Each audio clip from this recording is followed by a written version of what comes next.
Howdy. Ricardo here. By now, some of you are saying, what in the world is going on? Well, spiritual wickedness is what's going on. It doesn't have anything to do with politics. Nothing to do with flesh and blood. The Apostle Paul, who is our apostle, the Gentiles' apostle, he told us in Ephesians chapter 5 that we did not wrestle with flesh and blood, politicians. We wrestle with the fourth dimension. Principalities, powers, rulers of darkness of this world, spiritual wickedness in high places, the fourth dimension. We're talking fallen angels here. Satan and his minions, his group that he merchandised into following him in rebellion against God. That's what you're watching. It's happening right in front of your face. So many people don't understand that. It will get much worse. But there is something that is restraining their activities at this point in time. That something is called the Holy Spirit. The Holy Spirit came down on Pentecost. We've been talking about Pentecost a lot here lately because it's very important. The age of the Holy Spirit started on Pentecost. The Holy Spirit has directed the growth of the church.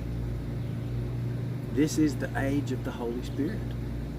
Until that age comes to an end, the spiritual wickedness, these principalities, these powers, these rulers of darkness, they are being restrained by the restrainer, which is the Holy Spirit. And where's the Holy Spirit? The Holy Spirit is inside of you and me. All true believers. We're keeping this back. At some point in the very near future, the restrainer is going to be removed when we are removed via the rapture. That's really going to speed everything up. Right now, you see the early stages of the Iron Kingdom rising up out of the sea. The sea of peoples all over the world. This Iron Kingdom is very, very strong. Iron is strong. It breaks in pieces. And that's the way this Iron Kingdom, the fourth kingdom, the beast kingdom, that's the way it's going to rule. No one will be able to war against it because it's spiritual. No flesh will be able to. No. We do not wrestle with flesh and blood. We are to witness to flesh and blood and pray for their salvation. If you're doing anything else, you've been deceived by the principalities, the powers, the rulers of darkness, spiritual wickedness in high places. Jesus said, I have a new command for you. Love one another. If you're not loving one another, then you're working for the other side. And the other side is very active right now. Why is the other side very active right now? Because they have been given an opening. They've been asked to come in. That's the only way that they can come in. Jesus told us when he walked planet Earth, as it was in the days of Noah, so shall it be when the Son of Man returns. Well, what was it like in the days of Noah? Turn to Genesis chapter 6 and you will see. God will tell you there was an intervention. There was an invasion by this fourth dimension. And what did it result in? It resulted in the corruption of all flesh.